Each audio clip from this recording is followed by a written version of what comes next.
السلام علیکم۔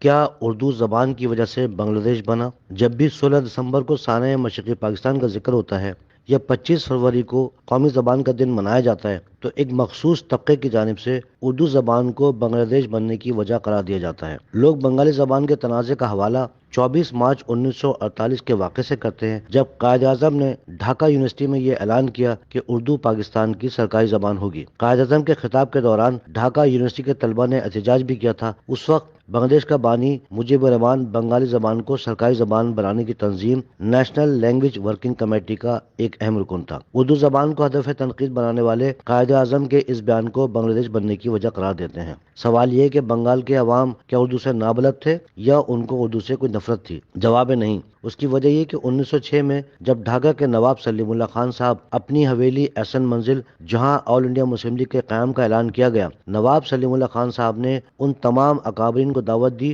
جو اردو زبان بولتے تھے۔ تو کیا نواب سلیم اللہ خان صاحب کو معلوم نہیں تھا کہ یہ لوگ اردو زبان بولنے والے ہیں؟ سال 1906 کے بعد آل انڈیا مسلم لیگ کی کئی اجلاسوں میں یہ قرارداد پاس کی جاتی رہی کہ اردو ہندوستان کی سرکاری یا قومی زبان ہوگی، تب بھی بنگال کے کسی نمائندے نے اردو زبان کی کوئی مخالفت نہیں کی۔ خود بنگال کے کئی رہنما بشمول خواجہ ناظم الدین و دیگر علی گڑھ مسلم یونیورسٹی سے فارغ التحصیل تھے، تو یہ کیسے ممکن تھا کہ بنگال کے رہنماؤں کو اردو زبان سے نفرت ہو سکتی تھی؟ اب آ جاتے ہیں 25 فروری 1948 پر، جب پاکستان کی پہلی دستورساز اسمبلی نے یہ قرارداد پاس کی کہ پاکستان کی قومی اور سرکاری زبان اردو ہوگی۔ 11 مارچ 1948 کو ڈھاکہ یونیورسٹی کے طالب علموں میں، جن میں شیخ مجیب الرحمان پیش تھا، پاکستان کی دستورساز اسمبلی کے فیصلے کے خلاف مظاہرہ کیا اور مشرقی پاکستان کے وزیر اعلیٰ خواجہ ناظم الدین کے آفس کی طرف مارچ کیا۔ پولیس کا لاٹھی چارج ہوا۔ مظاہرین کی قیادت کرنے والوں میں 1940 میں قرارداد لاہور پیش کرنے والے A K فضل حق بھی شامل تھے۔ آخر کار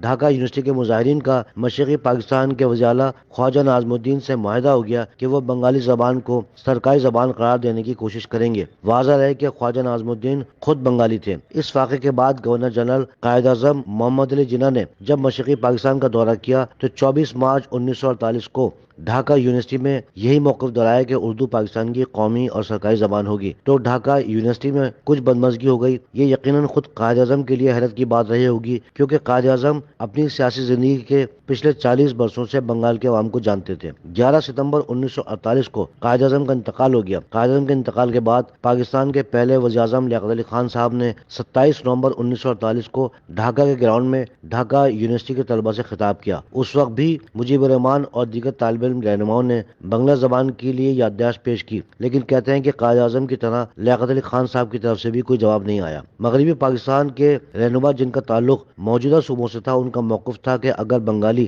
سرکاری زبان ہوگی تو وہ بنگالی زبان کی دستاویز کیسے پڑھیں گے۔ اس کال بنگال کے رہنماؤں نے سال 1949 میں بنگلہ زبان کی کمیٹی کے رکن مولانا اکرم خان کی سربراہی میں یہ تجویز دی تھی کہ بنگالی زبان کے حرف تہجی وہ عربی زبان میں کر دیں گے۔ یہ ایک بہترین تجویز تھی۔ 16 اکتوبر 1951 کو خان لیاقت علی خان صاحب شہید کر دیے گئے۔ اب نہ قائد اعظم حیات رہے نہ ہی لیاقت علی خان۔ لگتا تھا کہ بنگالی زبان کو بنگال کی سرکاری زبان بنانے کا مطالبہ ٹھنڈا پڑ گیا۔ بنگال کے عوام کا بنگالی زبان کو قومی زبان بنانے کا مطالبہ کوئی غلط نہ تھا، کیونکہ بنگالی مغربی پاکستان کے چاروں صوبوں کی آبادی سے بھی زیادہ تھے اور بنگالی زبان صدیوں سے ایک مسترد زبان تھی۔ بنگالی زبان کا مطالبہ اس وقت پھر زندہ ہو گیا جب 27 جنوری 1952 کو پاکستان کے دوسرے گورنر جنرل خواجہ ناظم الدین صاحب نے انتہائی واضح انداز میں ریڈیو پر یہ بیان دیا کہ پاکستان کی سرکاری زبان اردو ہوگی۔ 21 فروری 1952 کو خواجہ ناظم الدین کے اعلان کے خلاف ڈھاکہ یونیورسٹی نے مظاہرہ کیا۔ مظاہرین پر فائرنگ ہوئی اور 5 طلبہ شہید اور پولیس کی لاٹھی چارج سے 200 طلبہ زخمی ہو گئے۔ اس وقت مشرقی پاکستان کی اسمبلی کے ارکان منورنجن دھر،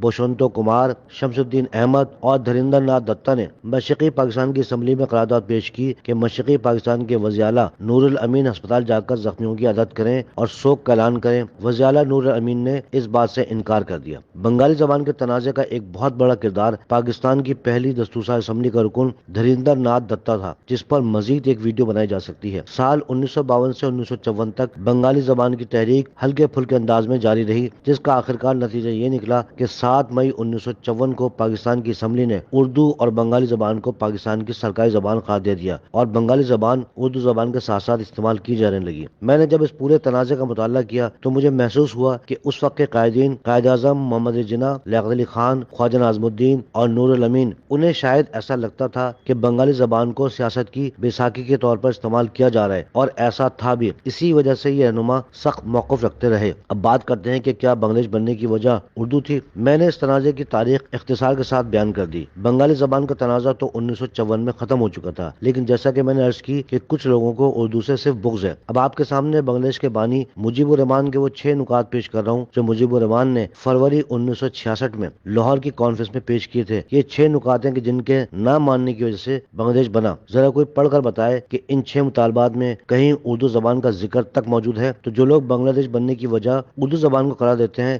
یا تو وہ لا علم ہے، اور اگر علم رکھتے ہیں تو وہ اردو سے بغض رکھنے والے لوگ ہیں۔ وہ کون عناصر ہیں جو اردو کے خلاف مہم چلاتے ہیں؟ ان میں وہ لوگ شامل ہیں جو ان کی باقیات یا ہمدرد ہیں جو 1971 میں ملک توڑنے کے مرکزی کردار تھے۔ وہ چاہتے ہیں کہ جب بھی بنگلہ دیش کا ذکر ہو وہ اردو زبان کو بنیاد بنا کر عوام کو گمراہ کر سکیں تاکہ اپنے آقاؤں کو پاکستان کے محب وطن عوام کی نظروں سے بچا سکیں۔ ان میں وہ گروہ بھی شامل ہیں جو اپنی زبان کو پاکستان کی قومی زبان بنانا چاہتے ہیں۔ اس میں کوئی حرج نہیں کہ کوئی دوسری زبان پورے پاکستان میں قومی زبان کا کردار ادا کر سکے تو وہ بھی شامل ہو، لیکن کیا ان کی زبان اتنی کمزور ہے کہ اردو کو ہدف تنقید بنائے بغیر ان کی زبان قومی زبان نہیں بن سکتی؟ دنیا میں زبان کی اولین اہمیت ہے۔ اسی وجہ سے استعماری حکومتیں کسی بھی ملک میں عوام کو باہم لڑوانے کے لیے زبان کا موضوع چھیڑتے ہیں۔ پاکستان کی تمام زبانیں بہت پیاری اور قابل احترام ہیں، لیکن انتشار پسند عناصر پاکستان میں اردو زبان کے خلاف عوام میں تاثر پیدا کرتے ہیں کہ اردو زبان کی وجہ سے بنگلہ دیش بنا تاکہ وہ اپنے مضمون مقاصد کو پورا کر سکیں۔ آپ جہاں کہیں بھی ایسے لوگوں کو دیکھیں انہیں آئینہ ضرور دکھائیں۔ اللہ حافظ۔